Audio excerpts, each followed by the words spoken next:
Again, Anthony, thank you so much for inviting me, and thank you all for joining on a Friday afternoon. I promise not to ramble on too much, and I will get to everyone's questions. My afternoon's pretty wide open.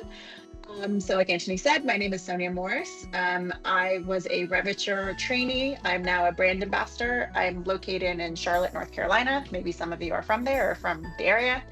I've been here for 5 years. So I'll just kind of start a little bit about my background and how I started. So I did the Revature training 5 years ago. It was a little over 5 years ago. It was July 2019 through October 2019. So it was right before COVID. I was one of the few people that actually did manage right before COVID to do the in-person, to do it in, to do the training in person. So I was in Virginia doing the training, which is where Revature is headquartered. So my experience, I know with the Revature training will be different than yours, because I think that all of you are still doing the Revature training virtually. So I know it's a bit different. So I was in the business analyst. I was in the business analyst class. I think that we were the second business analyst class that Revature offered. They used to just offer software engineering, and then they saw that there was a need for business analysts, and then they started offering those programs. And I was interviewed. We were kind of predestined to be with Cognizant. Maybe some of you have interviewed with Cognizant, or maybe some of you, your batches have gone to Cognizant. Most of my batch, including me, we were picked up by Cognizant. We were all placed in different locations because Cognizant has different clients. All their clients are in different spots. So I was sent to Charlotte because I was working with Blue Cross Blue Shield. The rest of my batch members who were not chosen by Cognizant ended up going to Accenture. And so we all kind of spread out throughout the country. Some batches all stay together, go to one city, others will just kind of spread out. So I was the only one in my batch who ended up in Charlotte. And then 2020 happened. So 3 months later, I was let go because I was a contractor. And actually starting in March, I was at Cognizant for 3 months in person. We were told to go home in March. And then that June, I was let go because I was a contractor. So that was kind of a scary time. We didn't know what was happening. I was brand new in my career. I didn't have any tech background at all. So that was pretty scary. I got really lucky. A month later, I was picked up by Wells Fargo, also as a contractor. I was very happy there. I hadn't really thought about being a product owner at the time, just because I was still new to the career. I was trying to learn as much as I could about a business analyst. But I did work on a project actually at Wells Fargo. I was working in their legal department. I'm sure a lot of you are familiar with Wells Fargo's legal issues. They were expanding their legal department at the time. So I was working on one of the apps that stored all of client data. So in the past, a lot of banks are able to delete client data when they have too much of it, or just, if they don't want to take up too much space in their apps. But because of all the legal issues that Wells Fargo's had, the government said, no, you have to save everything because we're going to comb through everything. And that's actually what got me interested in being a product owner, because what product owners get to do is that they get to have a vision for where they want the project to go. And then they basically get to decide, these are the priorities. This is how I want something built. These are the deadlines, the timelines, and you really just, I felt, get more in the weeds as a product owner. Being a business analyst really helped with that, because before you can understand the big picture, you do have to understand exactly what you're doing. So when you're actually working on building an app, that helps you understand, priorities and the needs of the clients, and really the needs of your company. So I had thought about being a product owner probably about 6 months into my Wells Fargo journey. I saw some openings for product owners, and LPL Financial, which is a brokerage firm that's based in Fort Mill, based in San Diego, but we have locations around here. They were looking for product owners. And often the way to make a jump from being a business analyst or product owner is you become a junior product owner. So if you've mastered business analysis pretty well, or software engineering, there are a lot of software engineers that end up being product owners. You can join as, say, a junior product owner. So I interviewed at LPL Financial, and I was hired as a junior product owner. It was very different than being a business analyst because you have to, the hardest part, I think, being a product owner is understanding the project from A to Z and understanding everything in between. So you need to have a bigger picture, but you also deal with a lot of groups on a regular basis. You deal with a lot of people. So you need to know what team is working on what, how far they are into the project, and then how you are going to be working with them. So that can be very difficult to master. And I would say that that was one of my biggest pitfalls at first as a product owner, was understanding who was working on what, understanding the deadlines, the priorities. I know that Revature is great about simulating kind of real world experience. So you're probably well aware that every single day priorities change, and it's usually the product owners that have to deal with that. And it's one of those things when you hear that expression, the buck stops with me.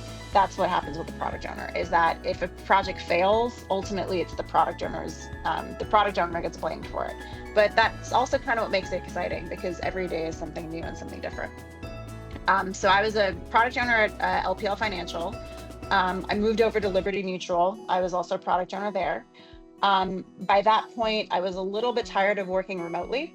One of the things that, someone submitted this question earlier, and I thought it was a great question. They asked, what is something that you wish you'd known at Revature that you didn't realize? And one of the major things that I learned, working remotely, is that interpersonal relationships are so important when you're trying to grow your career, especially when you need mentoring. I know people love remote work, and I love being hybrid, but working remotely, you just can't foster those relationships the way that you can when you're seeing someone on a regular basis sitting, 2 desks over from you. I started at Bank of America only a few weeks ago, so I'm sorry I can't really answer too many Bank of America questions, especially with the app. I don't work on the app, but whoever submitted that question, I don't like the app either, so I'm with you there. But this is the first time in 5 years that I've worked with someone or a group of people who are in the office with me. And I would say that in the 3 weeks I've been here, I've learned so much more in those 3 weeks than I have when I was at Liberty Mutual or Wells Fargo, which was my last company, in a year. Because at Wells Fargo, we were hybrid. None of my team was in Charlotte with me. So it very much felt remote. So I would say that if you're looking to grow your career, push to find a hybrid job and not just a remote job, because it really does make all the difference for you. Those interpersonal relationships you just can't build. You can Zoom with someone every day, but there's nothing like stopping by someone's office for a quick chat, or just little things like that. And those relationships are really only built in person. Anyway, I just wanted to just call that out, because that was something that you don't really learn at Revature, especially being remote. Revature simulates the real world as much as possible, but it can't be 100%. So that's something that I would say is really important. So anyway, my last job was Wells Fargo before I switched to Bank of America. I liked the project a little bit more. Wells Fargo was a really great experience. You've all learned Agile. In different companies and different teams, there are some teams that are strictly Agile, where you've got 5 engineers, you have a Scrum Master, you have a product owner. Other teams and other companies are kind of Agile-ish, where it's somewhat waterfall based, somewhat Agile. That's actually what my team is now. It's like 4 or 5 product owners with about 40 different engineers. So I don't have a group of 5 or 6 engineers working with me. I work with a whole bunch. And that's where those in-person relationships really make a big difference, because people can explain things to you in person. Something else that I've noticed, there was someone that asked, what are some of the skills that you're noticing are really important these days? There are 3 off the top of my head that I can think of. One thing that we're in major need for is good UI and UX designers. That is something that is really crucial, because me as a product owner, I can have an idea of a design in my head, but I'm not an artist. I can't actually build it. And with software engineers, you do build the architecture and the design, but you do also have to learn how to make it look appealing to customers. And so there are brilliant engineers out there that don't know how to make something, I guess, in essence, look pretty, because you want something to look appealing. So I would say UX UI design is a big one. The second one, actually, that I'm in, the project we're working on is I work in big data now.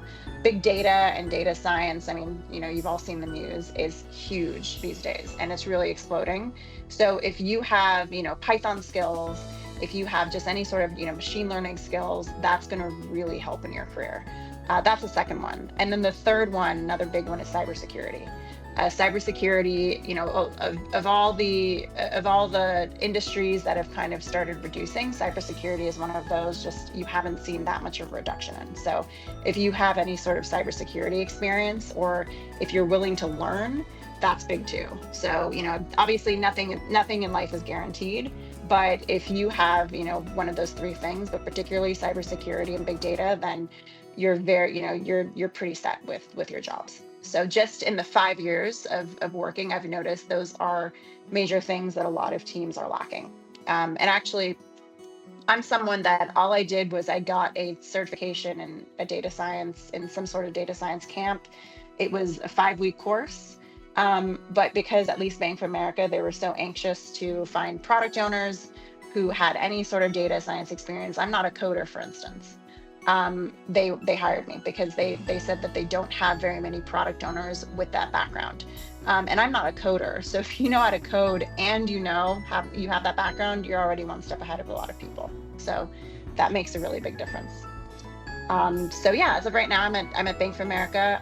In terms of how I grew from being just a junior product owner to a senior product owner, a lot of it, the organization is a big factor. You have to know your product really well. You have to know what you're building. You have to know why you're building it, and you have to be able to prioritize sort of on a whim. So something that's really important on a Monday, on a Wednesday is not going to be that important anymore. And you have to know how to be able to switch those gears. The second big thing as a product owner that you have to learn how to say is you have to learn how to say no. Saying no is a huge part of my job, because everybody's priorities are super important. Everybody has to have everything finished next week. And so you have to understand what the most important thing is for the client. And really you have to understand, okay, what is a feature of the product that is a must-have versus a nice-to-have? And that can be kind of hard sometimes to distinguish. So I would say that those are a couple of things that have really helped me be successful in my career, and just moving up from a junior product owner to a senior product owner. That's kind of about me. Any questions? Was anything put in the chat? Anthony? Not actually. So not yet. Okay. Before I ask questions, that was posted, but in case if you guys have any questions, please feel free to ask actually. I didn't want to keep going, so if anyone has questions about work, yes, or Revature, we have Angel. Go ahead, Angel. You're on mute. Sorry. I can't. You're mute.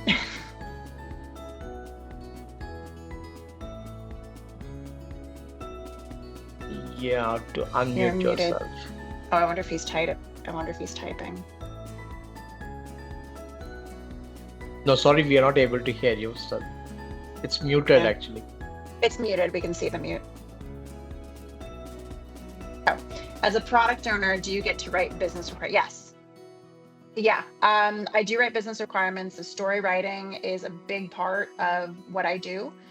I would say that the engineers tend to write the more technical stories, but I do write the epics. I do write up the requirements. Those are often changed. And you've probably learned the ASA, so that I can't, the different the different ways to write stories.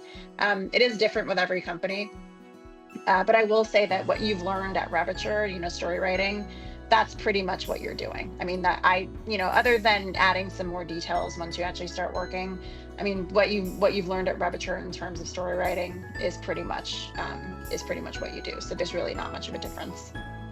Okay, I just have one more follow-up question. There you go. Are you expected to use ChatGPT to assist you when you write requirements? I'm sure people do. I don't. Now, a lot of companies actually have restrictions on ChatGPT, so some of those websites are restricted.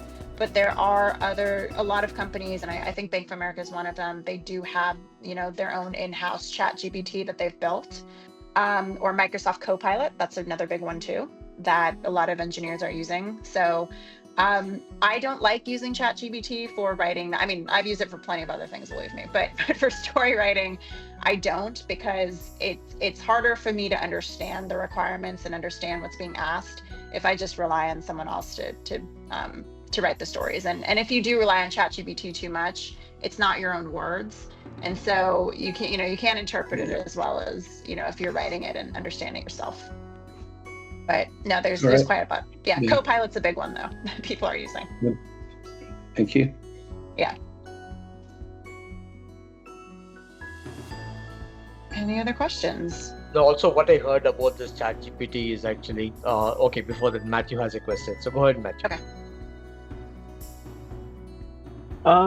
Did you do pre-training before your training for the data analyst? No. So I know that software. Were you in a software engineer batch? I'm in pre-training. I'm like finishing my pre-training like this week, today or tomorrow. So I'm but I'm doing, it was like Java pre-training. I don't know what paid training was. Yeah, I was just curious if you did pre-training. And then also my other question was like how long your paid training was. Sure. So to answer your first question, no, because business analysts, we don't need to know how to code. We did need to know SQL, but we didn't have any pre-training for that. And SQL, and it's one of those things where actually I learned at Cognizant. We did do SQL at Revature, and what they show you again is the same exact thing. It was Microsoft SQL, same exact thing that I did at Cognizant. I just went a little bit more in depth. So yeah, there was no pre-training for business analysts. But I know that you guys for software engineers they have that. Second one is how long you were saying how long my Revature training was. If I'm remembering correctly, it was 10 weeks because I started end of July, and then it was I think beginning October when it was finished. I stayed an extra few weeks in Virginia just because I was in the DC area, and I like the DC area. I'm actually from there originally. Even though I grew up in Los Angeles, but a lot of people stayed longer if they were still interviewing.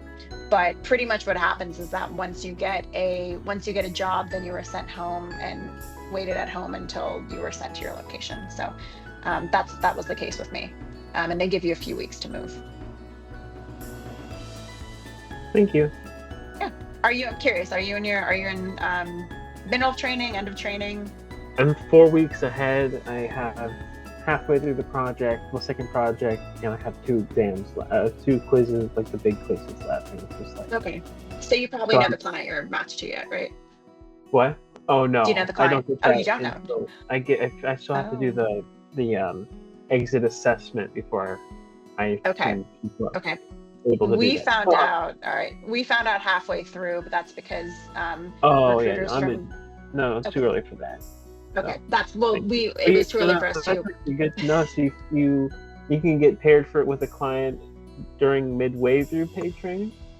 So what happens with the batches is that before the batch starts, your instructors already know who your client will be, so they know, but you're just not told until later on. The only reason we probably wouldn't have found out until a week or so before our interviews is just that we had some recruiters from Cognizant looking at all of our LinkedIn, so we figured out that we must be mapped to Cognizant. But that's how we figured it out. Okay, interesting. Yeah. Okay, yeah. Thank you.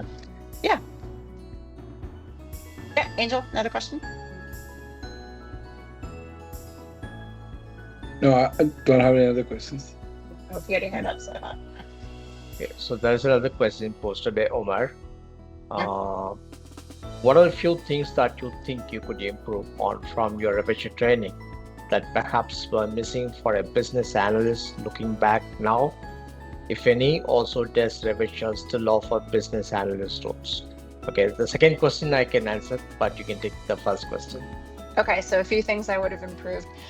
I think one of the things that and again, it's hard to simulate, real life, working, at work when you're doing training. I think that one of the things that I probably would have focused a little bit more on would be story writing, just because we did do story writing, and that was important, but we kept it. The stories were very vague, and I didn't feel like I quite learned, as a business analyst and as a product owner, but anyone working on the project, you really have to know start to finish, and you have to know every piece of the project. Because one misstep and you could cost the company a lot of money.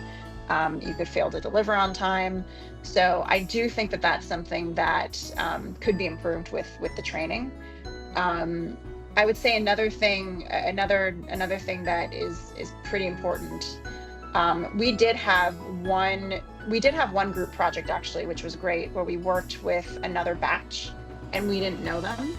I would say that I think that most of the projects that Revature could offer, and I don't know if this has been changed. It's been 5 years since I was at Revature.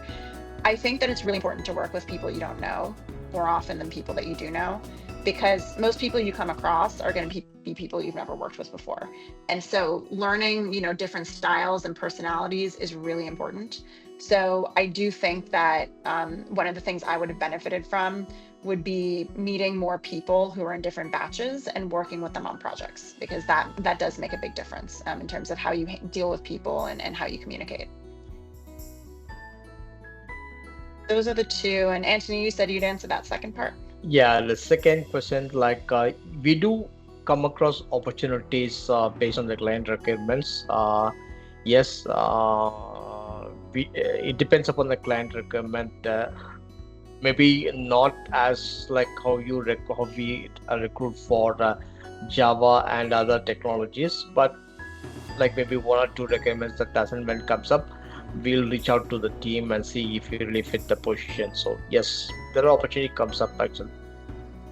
Okay.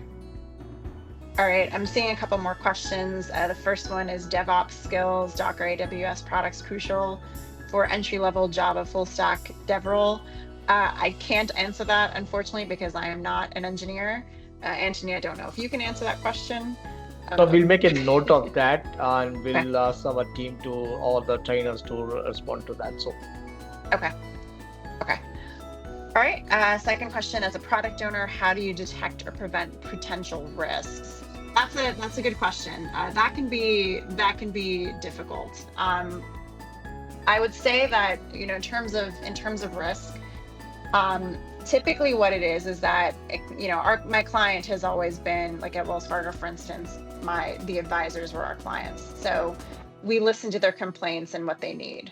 And then other times it's customers. So usually the way that we identify risks is what is the current problem that the customer is facing. And that's typically how we decide, how to prioritize things. In terms of analyzing risks, sometimes that's something that I lean on my engineers for. There might be an architectural problem that me as a product owner, someone who's non-technical, I don't realize. And so I'll heavily rely on someone who builds the architecture. Other times, I'll identify risks, often to do with money. So sometimes there might be a solution that we want to build that may not be particularly cost effective. Sometimes it might be too expensive. Other times a solution we build might be more expensive, but it might be worth it. So usually what I do is that I'll focus on, how much does something cost, and how important it is to have right now versus is there something else we should be working on. But I would say that in terms of identifying risks, it is more of a team effort between the engineers and the product owners. Another question. Let me pull up that chat real quick. Okay, what was your learning experience like while working at Cognizant? And how did you find it when communicating your work experience at your next role? And did you find your next role at Wells Fargo through Revature? So I'll answer the last question real quick. No, actually, even though Wells Fargo is a Revature client, that was on my own. It was so as you know, that your first 2 years with Revature, you do stick with Revature and the clients that they give you. But because this was a very unusual circumstance, I was let go because of COVID. Revature very graciously said, if you find a job before we find you a job, then you take that job, and we'll let you out the contract, no problem. So it just so happened that I happened to find a job at Wells Fargo. Even though they're a Revature client, I didn't find them through Revature. So yeah, that was a very unusual circumstance because we had just started with COVID. First one, what was my learning experience working at Wells Fargo? It was a lot of it from what I learned, it was great because a lot of what you do learn at Revature was exactly what I did at Cognizant. So SQL, for instance, 90% of my job at Cognizant was SQL. We were moving over customer data to a new database. And so we were doing this in T-SQL, which is, very similar to Microsoft SQL, which I'd learned at Cognizant. So when I pulled up the database for the first time, I thought, oh, this is great because I've looked at this exactly at Revature. But there were, certain commands or certain things I hadn't learned with SQL. That's something that you learn on the job. And that's where that in-person that I was emphasizing earlier, because at the time, this was 3 months before COVID, that's where having someone in person to show me made a huge difference. It's kind of difficult to learn something brand new virtually. At least for me, I prefer to have someone in person. And, just having someone next to you at the desk, you can just look over and say, hey, can you, look this over, answer any questions for me. My boss at the time, I was in Charlotte and he was in Virginia. So, and he was very busy, so I couldn't often ask him.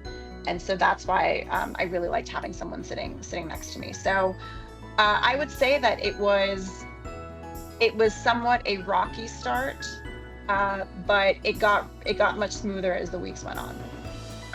You had a second question. Let me just pull up that chat again. How did you find it when communicating your work experience at your next role?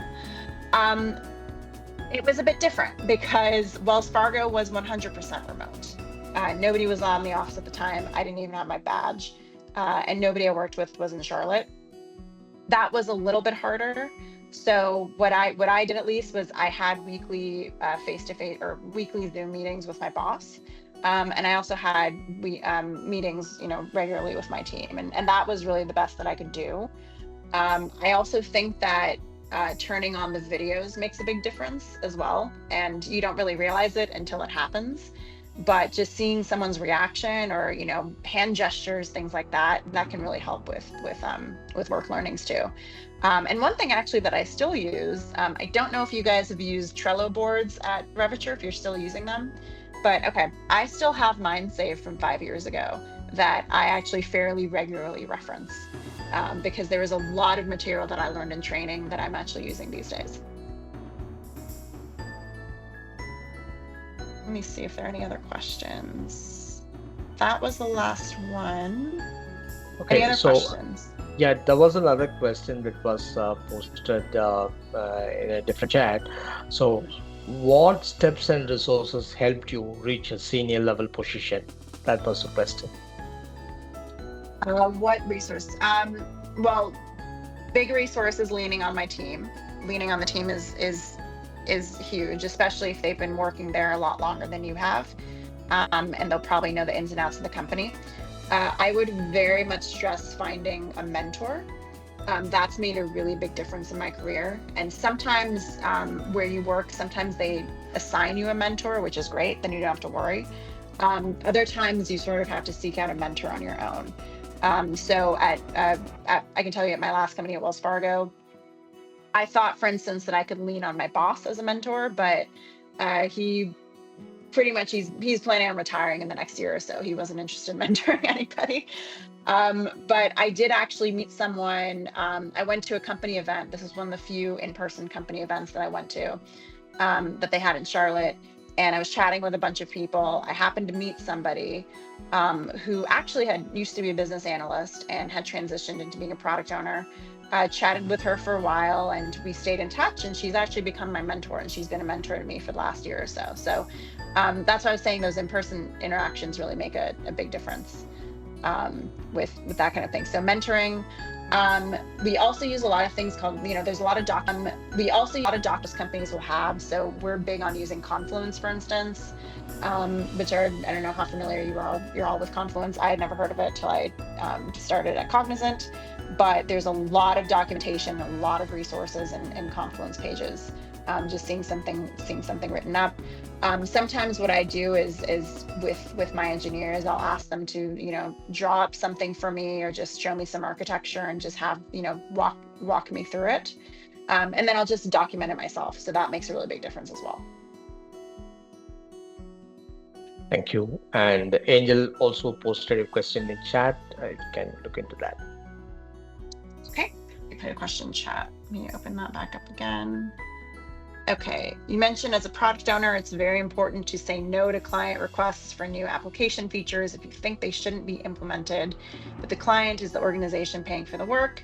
How do you sort of appease the client when they're adamant that a feature be implemented when they want it to be implemented, especially if the client rep you're dealing with, say, is the company's CEO? No, that's a good question. So I'll clarify that it's never really a no, we're never going to do this. It's more of a no, we are not going to complete this on your timeline. So that's often a good way to appease someone.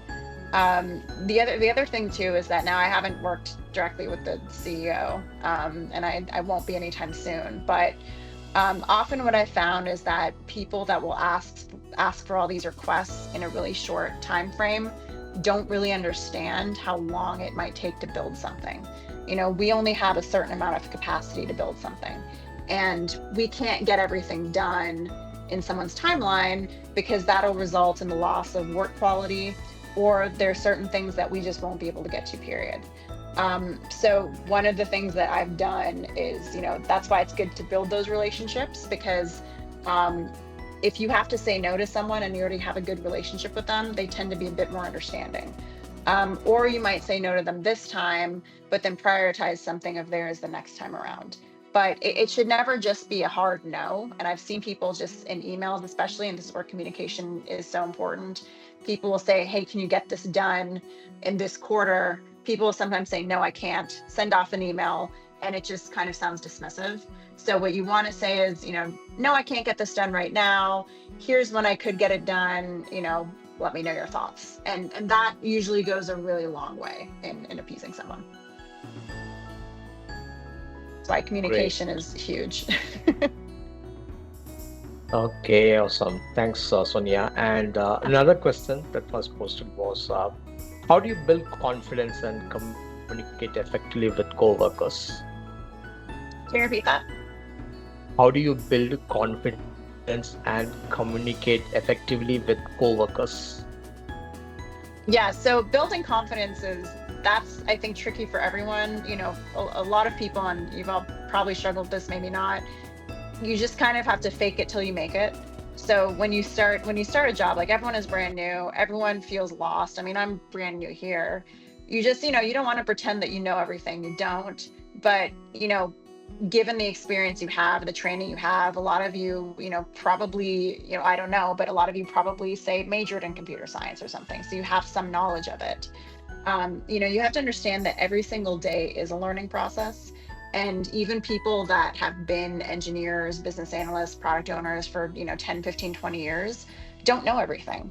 And they're learning everything. And a lot of them do remember what it's like, on day one, where they just need a lot of help.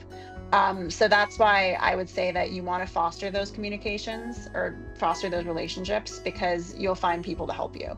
And even if you don't find a mentor right away, it took me 4 years to find a mentor because everything was remote, hard to build a relationship with someone, remotely. If you're honest about what you know and what you don't know, then people are more willing to help you. And you should also never be afraid to ask for help. That's something that I struggled with when I started, was being too afraid to ask for help, thinking, should I already know this? Should I know this by then? Explain, people understand that sometimes you'll have to ask, 3, 4, or 5 times the same question until you understand it, because, this stuff is difficult. We're not doing anything, that's very easy. And especially because when you want the end result, you want a successful product, you want to ask, you want to ask something that you don't know multiple times rather than building the wrong thing. But it really is, a lot of it is very much a fake it till you make it thing, I would say. And I think there's a part 2. No, there wasn't. Oh, here's one. Do you think learning the coding aspect yourself would help you in your role when making estimates, perhaps assisting engineers with advice, or not much? Also, are product owners often from programming backgrounds? Should a senior software engineer eventually become product owner? So the coding, actually, I do know SQL. I do have some Python basics because I did feel like it would help me, not necessarily as a product owner, but just because big data is exploding. So I have taken some basic Python courses, and I can interpret some Python code. I can write a few commands myself, but as a product owner, I wouldn't say it's crucial, but it certainly doesn't hurt. And it probably has helped somewhat, on my resume. I did put Python basics, to get this job, for instance, but I don't have to do anything Python related. I don't even have to do SQL, which is why I've kept up with SQL every week or so, because as a product owner, I've never had to actually do any SQL commands. I've looked at databases and I can interpret them, but I don't have to do it myself. So those are skills that you'll definitely, you could definitely lose them pretty easily if you become a product owner, because you're not very technical. The other question, are product owners often from programming backgrounds? No, not necessarily. I know one product owner who was a software engineer, but that's because he always wanted to get into product. But the vast majority of product owners that I work with, sorry, I think that I thought I dropped the meeting, I'm sorry. The vast majority of product owners I work with don't know how to code and don't have any sort of technical background. It's more business knowledge. You want to have good writing skills, you want to have good communication skills, but most people I know don't have any of that, or most product owners, I'm sorry. There was another, open up the chat again. Should a senior software engineer eventually become a product owner? That depends. So it really depends on what your career trajectory is. If you want to be a software engineer and move over into product ownership, you can. If you're asking whether a product owner is, say, if that's a promotion, it's not necessarily a promotion, just because it's a completely different field. So a senior software engineer, you could say, is like the same as, just in terms of a hierarchy level, I would say it's roughly the same. But no, you don't necessarily have to become a product owner. You can continue down the engineering path, or you can switch into product. It really depends on what you want to do. But I would say that if you do want to become a product owner and software engineer, having technical skills really helps. You just need to develop those communication skills as well. Okay, from Anthony, have you used your experience at Revature to grow in your, oh yeah, Anthony, that's from you, in your current role? So everything that I learned, I'll actually say that the interviews, and I want to mention this about the interviews, because I know a lot of you haven't started with interviews. Revature really preps you well for your interviews. So much so that when you actually get to your interviews, they're a breeze. And I can easily say that the hardest interviews that I've had were Revature's interviews. They prep you very well. They ask you all kinds of questions. They'll ask you questions that you won't be asked by the companies interviewing you. And that really helps because you can expand on those. So they're really good about prepping you, because it's also in Revature's interest, right? They want to be able to place people, and they want companies to, they want to have a good reputation with companies, because they want companies to hire their engineers. So they're really good with that. Everything that they teach you, I can even somewhat speak to the software engineering programs, because a lot of my friends here are Revature engineers and they've gone through it. They're working on not the same projects, but the same skills that they have with the companies they're at. They worked on those with Revature. And I can say that for me, with story writing, with focusing on building a project, yes, it's not exact, because Revature obviously can't imitate what the workplace is really like, but it comes pretty close. So there's a lot of the trainings, and I mentioned earlier that we used a Trello board to write stories and put documentation on there. We wrote a lot of business documentation. When I was a business analyst, I had to write a lot of business documentation, and I would always reference Revature's trainings because they were just that good.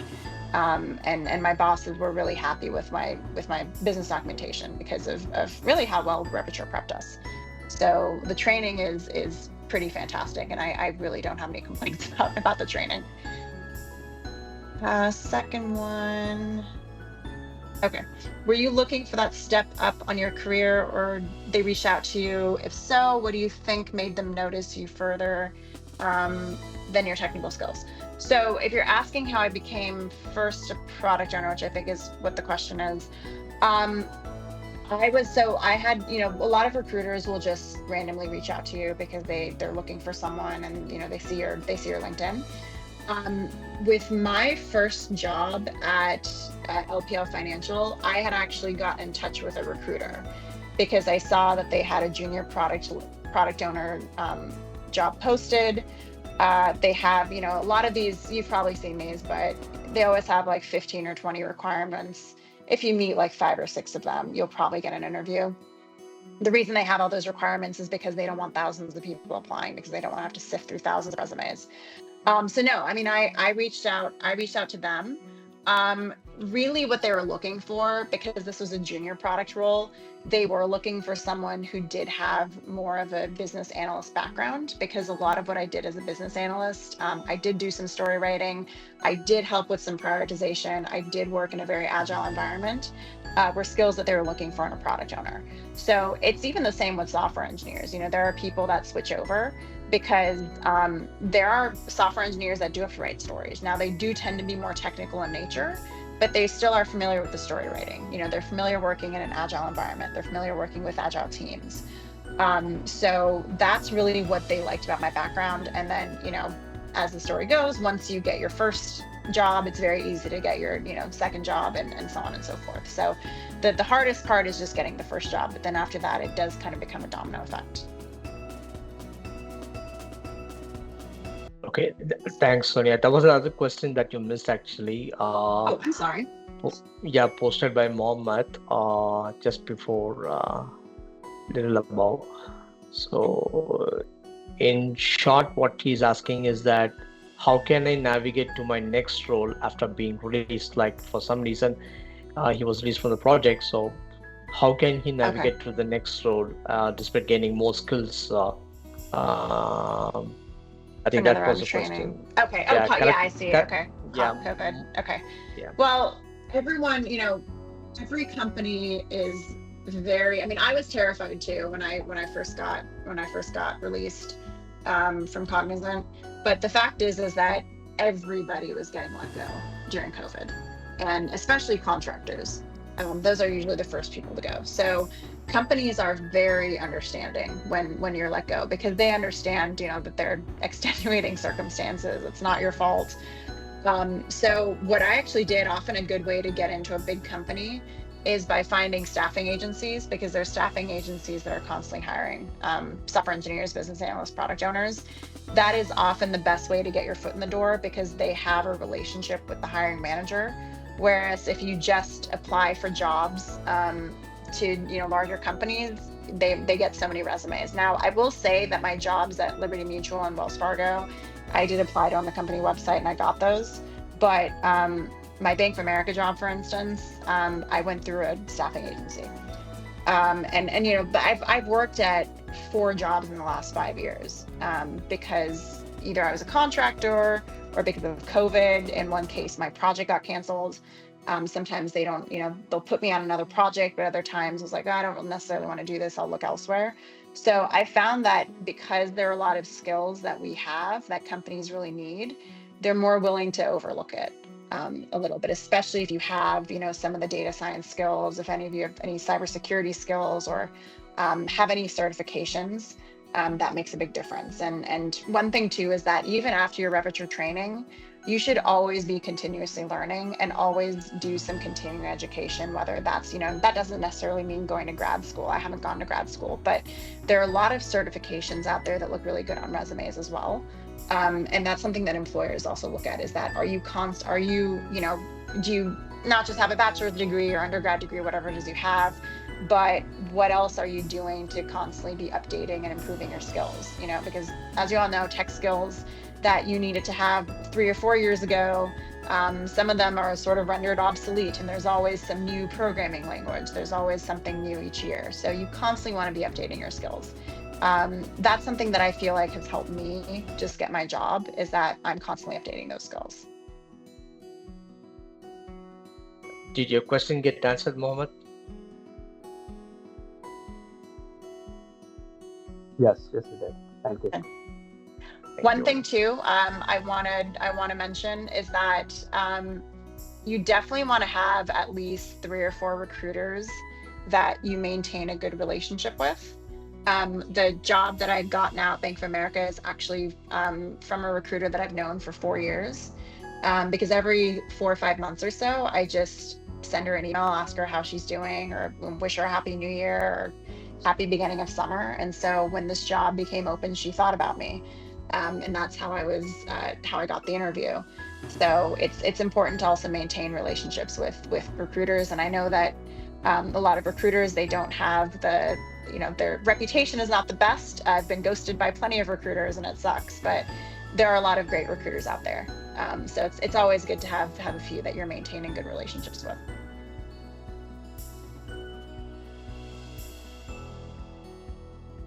Awesome. Any other questions? There was also another question. So it goes like, did you always envision yourself in this role, your current role? Oh, sorry. I missed that question. No, it's not posted yet, but I sent you by mail. Yeah. Oh, okay. Okay. I didn't see that. That's fine. No, actually, when I was a business analyst, because I was still so new to the industry, I didn't know what direction I necessarily wanted to get into, because you can go from being a business analyst to an engineer, just like you can go from being an engineer to a business analyst or product owner or whatever it was. So I didn't really quite know what my next step was. And it wasn't until I got my job at Wells Fargo and was working with product owners, that's how I actually became interested in having, being able to create the vision on my own for the product. And that's when I decided that I really wanted to go more of a product owner route. And I didn't really want to be as great as SQL has been, and I think it's really made a big difference in my career. I didn't want to be doing just SQL queries for the rest of my life or querying things. I felt like I wanted to really be one of the decision makers and just have more of that vision for where I thought the product should go, or where I thought, the department should go, where we should put our money, towards. So that's how I became interested in building products. But no, I didn't really, you learn what a product owner is when you're at Revature, and you do products, but you don't really notice a difference that you're making until you actually start working and until you actually release the product, and then customers are using the product and you can kind of see for yourself the features they're using, and that's pretty cool to see. So, thank you. Any more questions?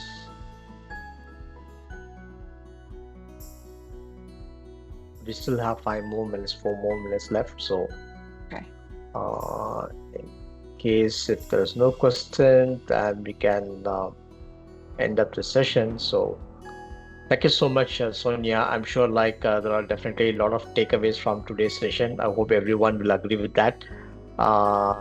Definitely her experience and learnings will help us in your career as well. So feel free to reach out to us or to me, if you have any questions for us, so I can just pass on to Sonia.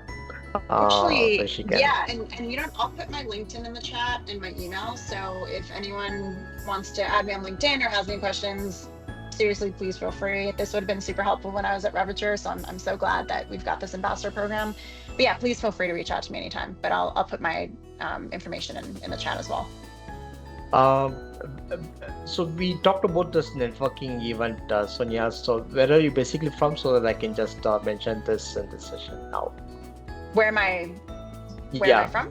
Oh, I'm in Charlotte right now. I'm in Charlotte. Okay, so if anybody is from that location, so we often, like, we sometimes used to conduct networking events, dinner and lunch events sometimes. So if anybody is interested to join, so please reach out to me, so that we can work with Sonia and see if we can arrange one of the weekends or Fridays, like mostly it will be happening on Fridays. So if you guys are willing to join this networking event, please feel free to reach out to us, or you can reach out to Sonia directly through LinkedIn. So as she mentioned, you can connect with her. Yes, that would be great. If anyone ends up getting placed in Charlotte, please get in touch with me, because I love meeting everyone from Revature. There's a really nice group here that I see, on kind of a regular basis. So it's always good to meet someone new from Revature. Awesome. Yeah. Thank you so much, Sonia, once again for your time. It's lovely having you in this session, and we'll continue to be in touch with, because you're one of the most valuable ambassador. So thank you again, and thank you everyone for joining this session and taking your time. And definitely, as I mentioned, like a lot of takeaways which you can implement in your session, because unless you implement, it doesn't that makes sense. So all the best for your career, and thank you everyone. Have a wonderful weekend. Thank you, and best of luck to everyone as well. Thank you. Thank you. Okay. Bye. Bye.